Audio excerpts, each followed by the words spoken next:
नमस्कार, मी विनीत सर स्वागत करतो आपल्या सर्वांच्या ऑनलाईन प्लॅटफॉर्म विनीत ट्युटोरियल्स वर। तर बघा रे बाळांनो, आजच्या लेक्चर मध्ये आपण चालू करणार आहोत न्यूमेरिकल्स। बघा, मागच्या लेक्चर मध्ये आपण बघितलं होतं इलास्टिक लिमिट काय असतं, इलास्टिक सेट काय असतो, परमनंट सेट काय असतो, ठीक आहे ना। तर आजच्या लेक्चर मध्ये आपण संपूर्ण इम्पॉर्टंट फॉर्म्युले बघू, त्यानंतर जे पण काही महत्त्वाचे कन्व्हर्जन्स आहे ना, युनिट कन्व्हर्जन, हे खूप महत्त्वाचे बरं। ज्याला युनिट कन्व्हर्जन समजले ना, त्याला पुढची सर्व गोष्टी हळूहळू समजत जातात, बरोबर ना।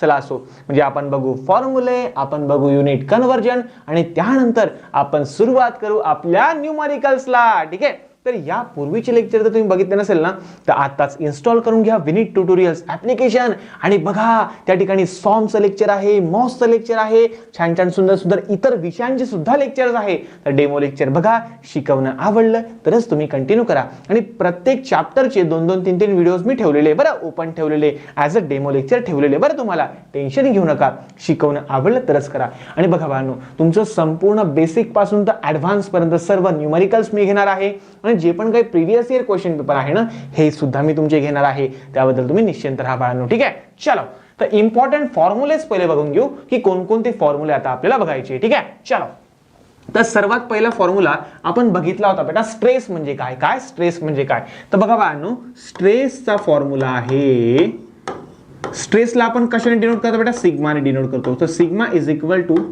Force upon area, force upon area. बघा बेटा, सिग्मा इज इक्वल टू काय, force upon area. Done done sir, आम्हाला समजलं सर, ठीक आहे। चलो, तर पुढे बघा बेटा, दुसरा जो आपला फॉर्म्युला आहे तो आहे आपला एरियाचा फॉर्म्युला, एरिया एरिया एरिया।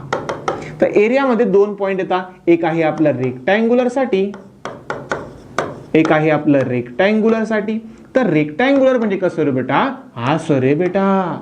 तर बघा बेटा, याची जी आडवी बाजू असते ना रेक्टँगलची, याला म्हणतात बी, आणि जी उभी बाजू असते ना, याला म्हणतात बेटा आपण डी। बघा बाळांनो, जो आपला रेक्टँगल असतो ना, तर या रेक्टँगलच्या आडव्या बाजूला आपण म्हणतात बी आणि उभ्या बाजूला म्हणतात आपण डी। बी म्हणजे विड्थ, डी म्हणजे डेप्थ बेटा, ठीक आहे ना। चला असो, मग रेक्टँगलच्या एरियाचा फॉर्म्युला काय, तर रेक्टँगलच्या एरियाचा फॉर्म्युला असतो बेटा बी इंटू डी। बोला रे बोला, बी इंटू डी। रेक्टँगलच्या एरियाचा फॉर्म्युला असतो आपला बी इंटू डी। हा आहे तो, सोपा सोपा। पुढे तर अजून दुसरा जो आपला आहे तो आहे आपला सर्कल। दुसरा काय आपला सर्कल। तर सर्कल साठी सुंदर सुंदर सर्कल कसा असतो रे, असा असतो रे तो। आणि सर्कलची ही असते बेटा आपला डायमीटर, हा असतो आपला डायमीटर, ठीक आहे। चला, मग आता मला सांगा बेटा, एरिया ऑफ सर्कलचा फॉर्म्युला, बोला रे बोला, एरिया ऑफ सर्कलचा फॉर्म्युला असतो बेटा आपला pi by 4 D square, pi by 4 D square. बघा बेटा, हा फॉर्म्युला तुम्हाला आता पाठ करून टाकायचा आहे। बघा, तुम्ही लहानपणी ज्यावेळेस तुम्ही छोटे छोटे होते त्यावेळेस तुम्ही पाय आर स्क्वेअर हा फॉर्म्युला वापरायचे, बरोबर ना। पण आता इन टर्म्स ऑफ डायमीटर आपल्याला वापरायचा आहे कोणता, pi by 4 D square, pi by 4 D square, ठीक आहे। चलो, तर हा झाला आपला एरियाचा फॉर्म्युला। पुढे जर तुम्हाला ट्रायंगल दिला असेल, ट्रायंगल तर जनरली येणार नाही, पण असेल तर ट्रायंगल, तर ट्रायंगल जर समजा तुमचा असेल ना, तर बघा बाळांनो, ही जी आडवी जी बाजू असते ना, याला म्हणतात बेस। काय म्हणतात बेटा आपण, बेस। आडवी बाजूला काय म्हणतात रे, बेस म्हणतात सर। आणि ही जी व्हर्टिकल असते ना बेटा ही, तर याला म्हणतात बेटा आपण हाईट। काय म्हणतात बेटा आपण याला हाईट। तर आपला एरिया ऑफ ट्रायंगलचा फॉर्म्युला आपला बनेल 1/2 base into height, 1/2 base into height. बघा बाळांनो, थोडं फास्ट होत आहे का, नाही सर, फॉर्म्युलेच आहे 1/2 बेस इंटू हाईट। तर बघा बाळांनो, सर्वात पहिले आपण बघितलं स्ट्रेस। तर स्ट्रेसचा म्हणजे काय आपला सिग्मा, सिग्मा म्हणजे काय, force upon area, force upon area, internal resisting force upon cross sectional area, बरोबर ना, बरोबर सर। तर चला असो, तर बघा बेटा, स्ट्रेसचं जे युनिट असतं ना, युनिट वगैरे मला वाटलं असं नंतर लिहून देईन, युनिट नंतर लिहू आपण, ठीक आहे। चला असो, तर स्ट्रेसचा फॉर्म्युला पी अपॉन ए, त्यानंतर एरिया फॉर रेक्टँगल असेल तर बी इंटू डी, बी डी। त्यानंतर सर्क्युलर असेल तर pi by 4 D square, pi by 4 D square. आणि जर ट्रायंगल असेल तर 1/2 बेस इंटू हाईट। विषय क्लोज नबो, असं आहे रे, आलं लक्षात। चला, पुढचा फॉर्म्युला बेटा आपला स्ट्रेनचा। तर याला तुम्ही स्ट्रेन म्हणा किंवा तुम्ही याला लिनियर स्ट्रेन म्हणा। काय म्हणा, लिनियर स्ट्रेन। लिनियर स्ट्रेन ही लेंथच्या संदर्भात असते बेटा। आणि बघा बेटा, लिनियर स्ट्रेन कशाने डिनोट केला आता, छोटा छोटा ई, छोटा छोटा इतो ई बेटा। Linear strain is denoted bye छोटा छोटा ई। तर छोटा ईचा फॉर्म्युला असतो आपला change in length upon original length. बघा बेटा डेल्टा एल म्हणजे काय, चेंज इन लेंथ, आणि कॅपिटल एल म्हणजे काय, ओरिजिनल लेंथ, जे आपण शिकलो होतो. बरं सर्व आपण शिकलेलो आहे. बरं वया कंप्लीट करा बेटा, पहिल्यापासून सांगतोय. या वया जर तुम्ही प्रॉपर करशाल ना तर डिग्रीला तुम्हाला सॉम किंवा मॉस या विषयाच्या क्लास लावायची गरजच नाही, याची गॅरंटी माझी. कारण जवळपास 70% सिलेबस आहे बाळांनो. तर डिप्लोमाची ही जी वही ना बेटा ही प्रॉपरली पहिल्यापासून लिहा, व्यवस्थित लिहा.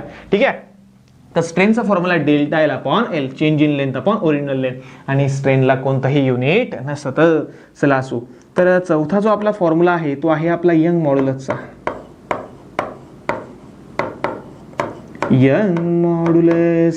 यंग मॉड्युलसचं दुसरं नाव काय आहे, मॉड्युलस ऑफ इलॅस्टिसिटी.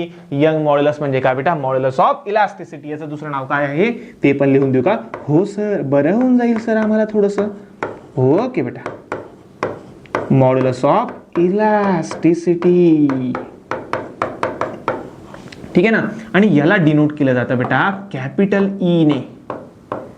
याला डिनोट केला जातं बेटा कॅपिटल ई ने. बघा रे, modulus of elasticity, Young modulus is denoted by capital E. मोठा ई, कॅपिटल ई म्हणजे काय बेटा, आपला यंग मॉड्युलस. आणि याचा फॉर्म्युला असतो बेटा, हा आपण स्ट्रेस शिकलो ना, stress upon strain, stress upon strain. तर मॉड्युलस ऑफ इलॅस्टिसिटीचा फॉर्म्युला असतो आपला स्ट्रेस अपॉन स्ट्रेन.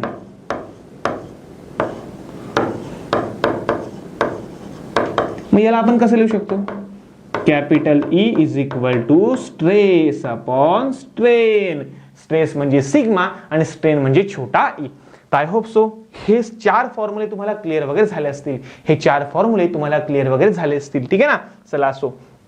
त्यानंतर एक डिफॉर्मेशनचा फॉर्म्युला आपण बघितला होता, delta L is equal to PL upon AE. PL upon AE, PL upon AE. बोला माझ्या मागे, delta L is equal to PL upon AE. असा इथं डिफॉर्मेशनचा फॉर्म्युला आहे भाऊ, तो आलं का लक्षात? डिफॉर्मेशन म्हणजे बेटा डेल्टा एल असतो. आता बघा बऱ्याच वेळा क्वेश्चन मध्ये काय विचारतात, find the deformation, find the contraction, find the change in length. अरे बेटा या सर्वांचा अर्थ एकच असतो. डिफॉर्मेशन म्हणजे काय, की किती बॉडी डिफॉर्म झाली. चेंज इन लेंथ म्हणजे काय, किती लेंथ चेंज झाली. कॉन्ट्रॅक्शन म्हणजे काय, किती लेंथ बारीक झाली. इलॉंगेशन म्हणजे काय, किती लेंथ वाढली. या सर्वांचा अर्थ एकच असतो, त्याला म्हणता आपण डिफॉर्मेशन. म्हणजे कधीही जर तुम्हाला प्रश्नात विचारलं ना, find the deformation, find the elongation, find the contraction, find the change in length, या सर्वांचा अर्थ कसा असतो बेटा, आपला सेम असतो. तर डिफॉर्मेशनचा फॉर्म्युला डेल्टा एल. तर याचा एक फॉर्म्युला आहे पीएल अपॉन ए. पहिला फॉर्म्युला भेटायचा पीएल अपॉन ए. आणि तुम्हाला मी दुसरा फॉर्म्युला पण सांगितला होता बेटा, पी अपॉन ए म्हणजे काय असतो आपला सिग्मा. पी अपॉन ए म्हणजे काय असतो बेटा, आपला सिग्मा. तर डेल्टा एलचा हा पण एक फॉर्म्युला आहे आणि दुसरा पण एक फॉर्म्युला आहे, तो पण लिहून देतो मी. डेल्टा एलचा अजून दुसरा फॉर्म्युला सिग्मा एल अपॉन ए. बघा बेटा, पी अपॉन ए म्हणजेच काय असतो आपला सिग्मा. तर पी एल अपॉन ई पण आहे आणि सिग्मा एल अपॉन ई सुद्धा आहे. तर दोघी फॉर्म्युले तुम्हाला पाठ करायचे, दोघी फॉर्म्युले तुम्हाला पाठ करायचे आहे, त्याच्याशिवाय पर्याय नाही. तर एवढ्या फॉर्म्युल्याच्या आधारावर आता आपण काही न्यूमेरिकल्स वगैरे बघणार आहोत. ठीक आहे ना. आता याची युनिट सांगून देतो. स्ट्रेस बेटा, स्ट्रेस फोर्स असतो न्यूटन मध्ये आणि एरिया असतो आपल्या mm स्क्वेअर किंवा मीटर स्क्वेअर मध्ये. ठीक आहे ना. तर स्ट्रेसचं युनिट असेल बेटा आपलं न्यूटन पर mm स्क्वेअर. जनरली आपण हेच वापरणार आहे, न्यूटन पर mm स्क्वेअर. ठीक आहे ना, आपण जनरली हेच वापरणार आहे. आणि बाळांनो न्यूटन पर mm स्क्वेअरलाच आपण म्हणतो मेगा पास्कल. न्यूटन पर mm स्क्वेअरला आपण काय म्हणतो बेटा, मेगा पास्कल सुद्धा म्हणतो. म्हणजे न्यूटन पर mm स्क्वेअर म्हणजेच एमपीए. काय रे, एमपीए. एमपीए म्हणजे काय बेटा, मेगा पास्कल. एमपीए म्हणजे काय बेटा, मेगा पास्कल. हे सर्व युनिट कन्वर्जन मी तुम्हाला पुढे आताच घेणार आहे, टेन्शन घेऊ नका रे बाळांनो. चला असो. एरिया बेटा, एरिया. एरिया म्हणजे काय, तुमचा बी इंटू डी असेल, पाय बाय 4 डी स्क्वेअर किंवा काही असेल. तर या सर्वांचं जे हा युनिट आहे ना बेटा, तर हे युनिट आहे बेटा mm स्क्वेअर किंवा आपण मीटर स्क्वेअर मध्ये घेतो, बरंचसं घेतो. पण आपण जनरली आता घेताना mm स्क्वेअर मध्ये घेणार आहे. एरियाचं युनिट असेल बेटा आपला mm स्क्वेअर, फोर्सचं युनिट असेल बेटा आपला न्यूटन आणि स्ट्रेसचं युनिट असेल बेटा आपलं न्यूटन पर mm स्क्वेअर. सिंपल आहे ना, सिंपल आहे सर, सिंपल आहे सर. चला आता स्ट्रेन बेटा, बघा strain delta L upon L म्हणजे याचं पण एम, याचं पण mm. बघा बेटा दोघांचं युनिट सेम असल्या कारणाने स्ट्रेनला कोणतंही युनिट राहत नाही. म्हणजे तुम्ही याचं लिहू शकतात नो युनिट. ठीक आहे, चला पुढे. त्यानंतर बघा यंग मॉड्युलस किंवा मॉड्युलस ऑफ इलास्टिसिटी. तर याचं बघा बेटा stress upon strain, stress upon strain. आता स्ट्रेसचा युनिट आहे न्यूटन पर mm² आणि स्ट्रेनला तर युनिटच राहत नाही.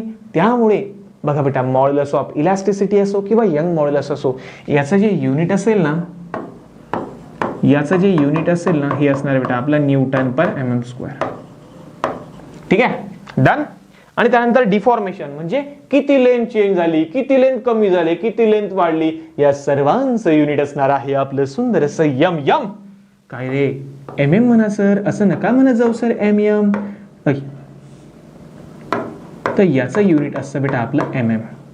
म्हणजे मीटर मध्ये पण असू शकतं, सेंटीमीटर मध्ये पण असू शकतं, पण आपण जनरली घेणार आहे बेटा याला mm मध्ये. का बरं? कारण सर्वचे सर्व एकाच युनिट मध्ये पाहिजे ना. चला असो, तर आय होप सो हे सर्व इम्पॉर्टंट फॉर्म्युलेज तुम्हाला प्रॉपर पद्धतीने क्लिअर वगैरे झाले असेल. तर आता आपण जाऊया युनिट कन्व्हर्जन कडे. ठीक आहे, चलो आता आपण बघू युनिट कन्व्हर्जन म्हणजे काय रे बाळांनो, की कधी कधी आपल्याला जो फोर्स असतो हा न्यूटन मध्ये पण मेजर केला जातो, किलो न्यूटन मध्ये पण, मेगा न्यूटन मध्ये पण, गिगा न्यूटन मध्ये पण. त्याच पद्धतीने स्ट्रेस जो असतो ना आपला, हा कधी कधी पास्कल मध्ये मेजर करतात, कधी कधी मेगा पास्कल, कधी कधी किलो पास्कल, काही पण मेजर करतात. ठीक आहे ना. मग या सर्व गोष्टी आपल्याला सर्वांना माहिती असायला पाहिजे की याचं कन्व्हर्जन त्याच्यामध्ये कसं करता. ते सर्व कन्व्हर्जन आपण आजच्या लेक्चर मध्ये बघणार आहे बाळांनो. ठीक आहे ना. चला असो, तर बघा बाळांनो, सर्वात पहिली गोष्ट मला सांगा बेटा की बघा मेमरीची सर्वात छोटी साईज, आपला जे मेमरी कार्ड असायचं ना, त्या मेमरी कार्ड मध्ये किंवा समजा एखादा फोटो काढला, एखादा मेसेज आला, तर या मेसेजची सर्वात छोटी साईज काय असते बेटा आपली बाईट्स. काय असते बेटा आपली बाईट्स. ठीक आहे. त्यानंतर बाईट्स पेक्षा मोठं काय असतं बेटा आपलं किलो बाईट्स. काय असतं बेटा आपलं किलो बाईट्स. तर मी शॉर्टकट मध्ये केबी लिहितो. केबी पेक्षा मोठं काय असतं बेटा आपलं एमबी, मेगाबाईट्स. ठीक आहे. मेगाबाईट्स पेक्षा मोठं काय असतं रे आपलं रे गिगाबाईट्स. काय असतं बेटा आपलं जीबी. बरोबर आहे का? बरोबर आहे सर, बरोबर आहे सर, बरोबर आहे. Bytes, kilobytes, megabytes, gigabytes. बरोबर आहे. ठीक आहे सर, हे आम्हाला समजलं सर. त्याच पद्धतीने बघा बाळांनो, फोर्सेस सुद्धा तशी असतात. कसं रे बेटा? फोर्सेस तर सर्वात छोटं मेजर केला आता न्यूटन मध्ये. न्यूटनचे वडील असतात किलो न्यूटन. किलो न्यूटनचे अजून वडील हे असतात बेटा मेगा न्यूटन. आणि मेगा न्यूटनचे पण वडील हे कोण असतात बेटा गिगा न्यूटन. असं असतं ते. आलं का लक्षात? बघा बेटा, bytes newton, kilobytes kilo newton, megabytes mega newton, gigabytes giga newton, असं आहे ते. समजलं बाळांनो? तर याचं लॉजिक मी याच्याशी लावलं. हे समजलं बाळांनो? हे काही कामाचं नाही आपल्या. आता ज्या वेळेस तुम्हाला प्रश्नामध्ये किलो न्यूटन दिलं असेल तर आपण तर किलो न्यूटन वापरत नाही. मग काय करायचं? तर ज्या वेळेस तुम्हाला किलो न्यूटन मध्ये दिलं असेल ना बेटा, तर किलो न्यूटनचं न्यूटन करायचं असेल ना, तर तुम्हाला काय करावं लागेल? 10⁻³ ने मल्टिप्लाय करावं लागेल. बघा बेटा, किलो न्यूटनचं रूपांतर न्यूटन करायचं असेल ना, तर तुम्हाला 10⁻³ ने मल्टिप्लाय करावं लागेल. बरोबर आहे? हो सर. पण जर समजा मेगा न्यूटन मध्ये दिलं असेल तर मेगा न्यूटनचं न्यूटन करण्यासाठी तुम्हाला 10⁻6 ने मल्टिप्लाय करावं लागेल. कशाने मल्टिप्लाय करावं लागेल? 10⁻6 ने. बरोबर आहे? हो सर.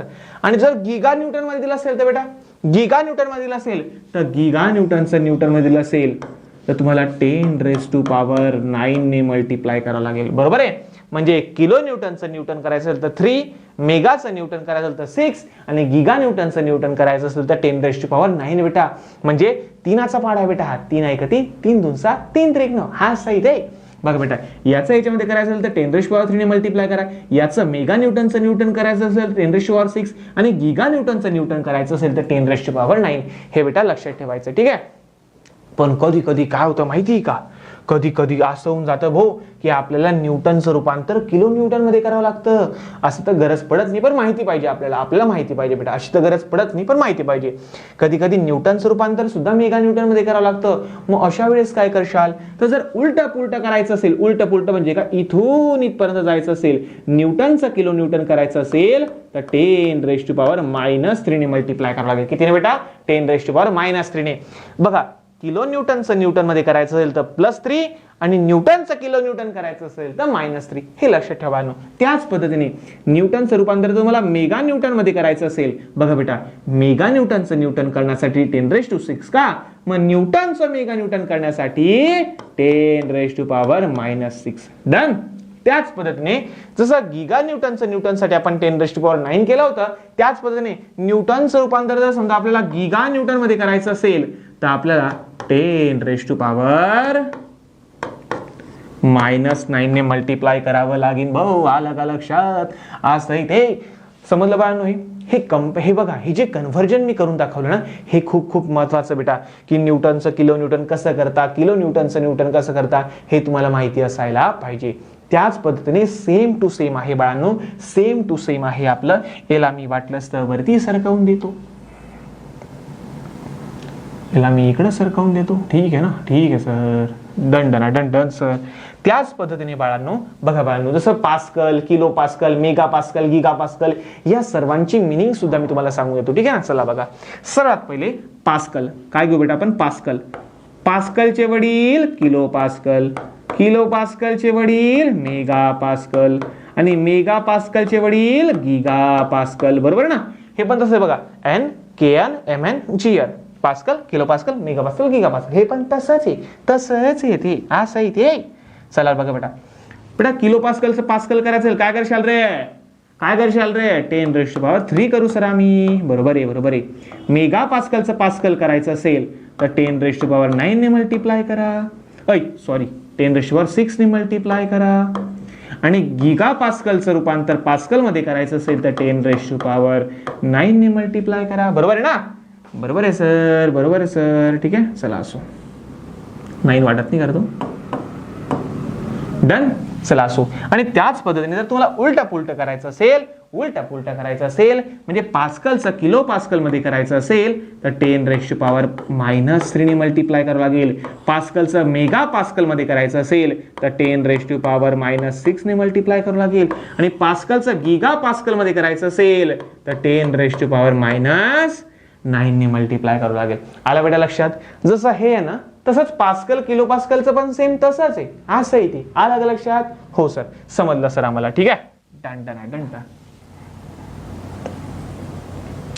तर हे पण झालं आपलं. पण सर हे तर आम्हाला समजलं, Newton, kilo Newton, giga Newton, mega Newton, हे आम्हाला समजलं सर. पण सर हे नाही समजलं, पास्कल म्हणजे काय असतं. तर बेटा हे तुम्हाला सर्वांना लिहून देतो मी आता. याचा फुल फॉर्म पण लिहून देतो, म्हणजे याची मिनिंग सुद्धा तुम्हाला लिहून देतो बाळांनो. ठीक आहे ना? चला असो. तर बघा बाळांनो, लक्ष द्या. पास्कल जे असतं ना, पास्कल, तर याचा फुल फॉर्म तुम्हाला माहिती असेल, पास्कल असतो. तर पास्कल म्हणजे जसं बेटा आपलं न्यूटन पर मीटर स्क्वेअर. बोला रे बोला. पास्कल म्हणजे काय? न्यूटन पर मीटर स्क्वेअर. पास्कल म्हणजे काय? न्यूटन पर मीटर स्क्वेअर. त्यानंतर एमपीए, हे खूप कामाचं. एमपीए म्हणजे असं बेटा आपला न्यूटन पर एमएम स्क्वेअर. आणि हे खूप लागणार आहे तुम्हाला. हे तुम्हाला खूप कामाचं बेटा, लक्ष ठेवा. पास्कल म्हणजे काय असं बेटा आपलं न्यूटन पर मीटर स्क्वेअर. आणि मेगा पास्कल म्हणजे काय असं बाळांनो आपलं न्यूटन पर एमएम स्क्वेअर. बघा, पास्कल म्हणजे न्यूटन पर मीटर स्क्वेअर आणि मेगा पास्कल म्हणजे न्यूटन पर एमएम स्क्वेअर. हे दोघी तुम्हाला लक्षात ठेवायचे बाळांनो. हे खूप महत्वाचे रे भाऊ, खूप महत्वाचे रे भाऊ. ठीक आहे, इथे मी लिहून टाकतो. इथे मी लिहून दिलेलं आहे. बस. Done sir. हे आम्हाला समजलं. आता पुढे इथपर्यंत आपलं झालं. बरोबर आहे. चला असो. आता पुढे काही गोष्टी लक्ष द्या बेटा. एरियाचं रूपांतर, लेन्सचं कन्व्हर्जन आपल्याला करायचं असेल. लेन्सचं कन्व्हर्जन कसं सर, आम्हाला सांगता का सर? हो बेटा, सांगतो बेटा.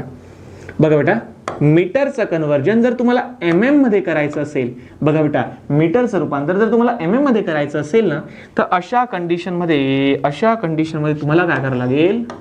मीटरचं एमएम करायचं असेल तर 10⁻³ ने मल्टिप्लाय करा. आणि एमएमचं रूपांतर मीटर मध्ये करायचं असेल तर 10⁻⁻³ ने मल्टिप्लाय करा. बघा रे, ॲरोकडे लक्ष द्या बरं. मीटरचं एमएम करायचं असेल तर 10⁻³ ने मल्टिप्लाय करा. आणि एमएमचं मीटर मध्ये करायचं असेल तर 10⁻³ ने मल्टिप्लाय करा. लक्षात ठेवा बरं. त्याच पद्धतीने मीटर घेतो मी आता. मीटरचं रूपांतर सेंटीमीटर मध्ये करायचं असेल तर मीटरचं रूपांतर सेंटीमीटर मध्ये, तर मीटरचं रूपांतर सेंटीमीटर मध्ये करायचं असेल तर 10⁻² ने मल्टिप्लाय करा. आणि सेंटीमीटरचं रूपांतर मीटर मध्ये करायचं असेल तर 10⁻⁻² ने मल्टिप्लाय करा. हे गोष्टी तुम्हाला लक्षात ठेवायच्या बाळांनो. या गोष्टी तुम्हाला लक्षात ठेवायच्या. त्यानंतर अजून एक महत्वाची गोष्ट,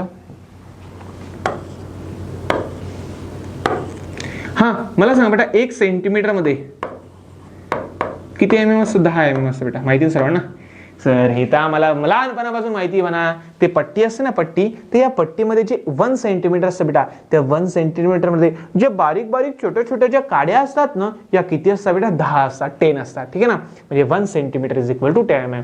किती mm मीटर 10 mm, हे तो तुम्हाला माहिती आहे, हे सांगायची गरज नाही, ठीक आहे ना, हे कन्व्हर्जन करायची गरज नाही. चला मला सांगा 1 सेंटीमीटर म्हणजे 10 mm, तर 5 सेंटीमीटर म्हणजे किती 50 mm, सिंपल.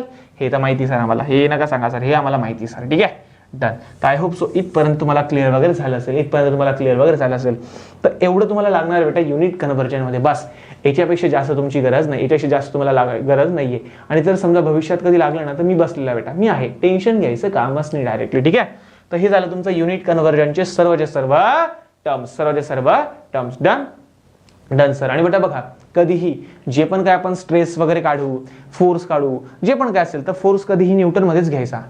त्यानंतर स्ट्रेस असेल तर स्ट्रेस कधीही न्यूटन पर mm स्क्वेअर मध्येच घ्यायची, ठीक आहे ना. त्यानंतर यंग मॉड्युलस ऑफ इलास्टिसिटी काही पण असेल तर ते आपलं mm स्क्वेअर मध्येच पाहिजे, न्यूटन मध्येच पाहिजे. जर कधी कधी असं पण दिलेलं असेल बरं, कधी असं पण दिलेलं असेल, याला कुठं टाकू राहू दे इथंच. चला बघा पुढे लक्ष द्या बेटा, 2 मिनिटं पुढे लक्ष द्या.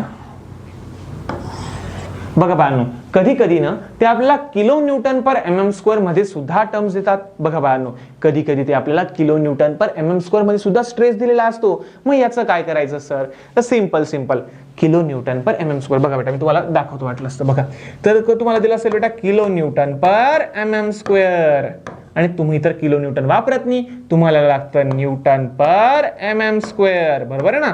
तर बघा बेटा mm स्क्वेअरला mm स्क्वेअर मध्येच पडू द्या, जास्त काही टेन्शन घेऊ नका, ठीक आहे ना. पण त्यानंतर जर तुम्हाला किलो न्यूटनचं रूपांतर न्यूटन मध्ये करायचं असेल ना, किलो न्यूटनचं रूपांतर जर तुम्हाला न्यूटन मध्ये करायचं असेल तर काय करशाल रे, बोला रे.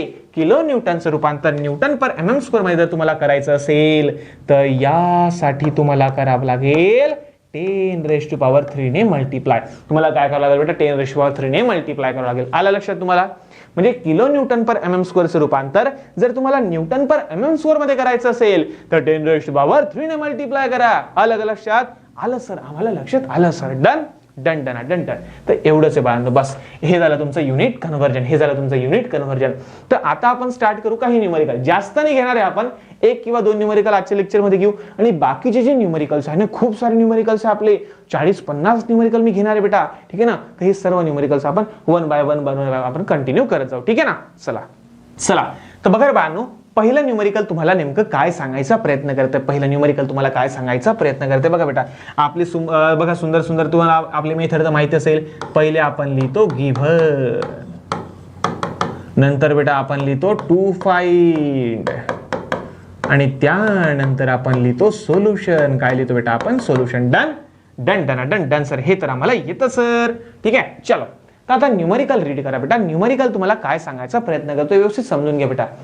कॅल्क्युलेट मीन. आणि बघा बेटा थोडंसं ना क्लॅरिटी वगैरे थोडीशी वेगळी वाटत असेल तुम्हाला, कारण आज थोडासा कॅमेरा दुसऱ्यांचा आणलेला आहे, त्याच्यामुळे थोडंसं फ्लक्च्युएट होत आहे. पण याच्या पुढची लेक्चर तुम्हाला असं फ्लक्च्युएशन मिळणार नाही, कारण नवीन कॅमेराचं सेटअप बसवण्यात आलेलं आहे, त्यामुळे टेन्शन घ्यायची गरज नाहीये, ठीक आहे ना. आता पण तुम्हाला समजा क्लॅरिटीमध्ये थोडंसं इकडे तिकडे वाटत असेल, पण याच्या पुढे नाही होणार, कारण नवीन कॅमेरा तुमच्यासाठी मागवला, आणि हे सर्व तुमच्याच सपोर्टमुळे होतं बेटा. बस तुमच्याशिवाय काहीच नाही बेटा. तुम्ही आहे म्हणून मी आहे बेटा, कारण तुम्ही आहे म्हणून माझं अस्तित्व आहे, कारण तुमच्या प्रेमामुळे सपोर्टमुळे आज इथपर्यंत आहे. तुमचा सपोर्ट आणि तुमचं प्रेम असंच कायम ठेवा बाळांनो.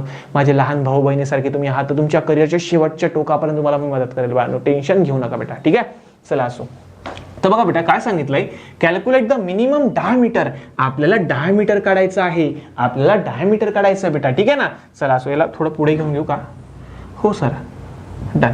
चला असो, आपल्याला डायमीटर कॅल्क्युलेट करायचा बाळांनो, ठीक आहे. पुढे बघा, of steel wire to lift a load of. बेटा कधीही लक्षात ठेवा, लोड म्हणजेच फोर्स असतो बेटा, लक्ष द्या.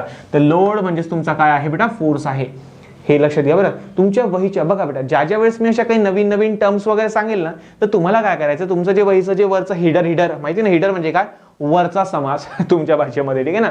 तर वरच्या समासामध्ये लिहून घ्यायचं बेटा. चला लिहा बेटा. लोड म्हणजे काय असतं बेटा, आपलं फोर्स असतो, लक्षात ठेवा. चला असो, तर लोड दिलेला आहे, फोर्स दिलेला आहे तुम्हाला 8.2 किलो न्यूटन, म्हणजे फोर्स तुम्हाला दिलेला आहे 8.2 किलो न्यूटन, ठीक आहे. डन. पुढे, if the permissible stress in wire is 120 MPa. बेटा परमिसिबल स्ट्रेस सांगितली रे आपल्याला, परमिसिबल स्ट्रेस. स्ट्रेस माहिती आहे तुम्हाला, स्ट्रेस म्हणजे सिग्मा असतं, स्ट्रेस म्हणजे आपलं सिग्मा असतं बेटा. तर सिग्मा तुम्हाला दिलं बेटा 120 MPa. ठीक आहे ना. मग चला सो लक्ष द्या. आता पुढे थोडं लक्ष द्या, थोडं लक्ष द्या बेटा. किलो न्यूटन मध्ये तुम्हाला दिला बेटा तुमचा फोर्स तुम्हाला दिलाय किलो न्यूटन मध्ये. किलो न्यूटन मध्ये तुम्ही वापरता का? नाही. मग सांगा रे, किलो न्यूटनचं रूपांतर न्यूटन मध्ये करायचं असेल तुम्हाला कशाने मल्टिप्लाय करावं लागेल? 10⁻³ ने. किलो न्यूटनचं न्यूटन करायचं असेल तर 10⁻³ ने मल्टिप्लाय करावं लागेल. ठीक आहे ना. आणि अजून एक गोष्ट मी तुम्हाला लिहून दिली बघा बेटा खालती. MPa म्हणजेच काय असतं आपलं? न्यूटन पर mm². बघा बेटा, MPa म्हणजेच काय असतं आपलं? न्यूटन पर mm². ही कामाची गोष्ट आहे रे, ही आपली खूप कामाची गोष्ट आहे रे. MPa म्हणजेच काय असतं बेटा? आपला न्यूटन पर mm². ठीक आहे. चला तर बघा बेटा, किलो न्यूटनचं मी न्यूटन करतो 8.2 × 10⁻³ न्यूटन झालं. किलो न्यूटनचं न्यूटन झालं. त्यानंतर MPa म्हणजेच काय असतं बेटा? न्यूटन पर mm². ठीक आहे ना. मग 120 MPa म्हणजेच 120 न्यूटन पर mm². सिंपल बेटा. बघा 120 MPa म्हणजेच 120 न्यूटन पर mm². सिंपल. ठीक आहे. डायमीटर काढायचा आहे भाऊ. चला तर सर्वात आधी आपण एक काम करू. मला सांगा बेटा, डायमीटर तर एरियाच्या फॉर्म्युल्यामध्ये येतो आणि एरिया कोणाच्या फॉर्म्युल्यामध्ये येतो? स्ट्रेसच्या. मग स्ट्रेस दिलेला आहे का आपल्याला? चला मग स्ट्रेसचा फॉर्म्युला टाका बेटा. चला स्ट्रेसचा फॉर्म्युला टाका रे. चला तर बेटा स्ट्रेसचा फॉर्म्युला आपला काय असतो बेटा? बोला. स्ट्रेसचा फॉर्म्युला असतो आपला फोर्स अपॉन एरिया. बरोबर आहे. चला तर स्ट्रेस तुम्हाला दिले बेटा 120. मग स्ट्रेसच्या ऐवजी मी टाकलं 120 इज इक्वल टू जसं फोर्स तुम्हाला दिलेला आहे का? हो सर, आम्हाला दिलाय. फोर्स दिलाय बेटा 8.2 × 10⁻³ अपॉन एरिया तुम्हाला दिलेला आहे का? नाही. एरिया आम्हाला दिलेला नाहीये. पडू द्या. एरियाला जसंच्या तसं पडू द्या. डन. आता डिवाइड वाला एरिया इकडे जाताना होऊन जाईल मल्टिप्लायला, आणि मल्टिप्लाय वाला 120 इकडे येताना होऊन जाईल डिवाइडला. खालचा वर आहे, वरचा खाली. याची आत्मा याच्यात, याची आत्मा याच्यात. ओम फट स्वाहा. खालचा वरती राहू द्या, वरचा खालती जाऊ द्या. म्हणजे एरिया इकडे येऊन जाईल आणि 120 त्याच्या जागेवर चालला जाईल. 8.2 × 10⁻³ अपॉन 120. किती आला बेटा? पटकन लाईव्ह काढू आपण डायरेक्ट. 8.2 × 10⁻³ divided by 120. हे आला बेटा 68.33 म्हणतात त्याला. तर एरिया आला आपला 68.33 mm². हा झाला बेटा आपला एरिया. आय होप सो इथपर्यंत तुम्हाला क्लिअर वगैरे झालं असेल. तर एरिया आला बेटा आपला 68.33. एरिया आला आपला 68.33.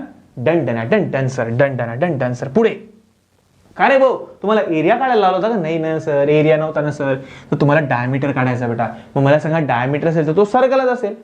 अरे डायमीटर सर्कललाच असतो ना. मग मला सांगा सर्कलच्या एरियाचा फॉर्म्युला सांगा. तर सर्कलसाठी एरियाचा फॉर्म्युला आहे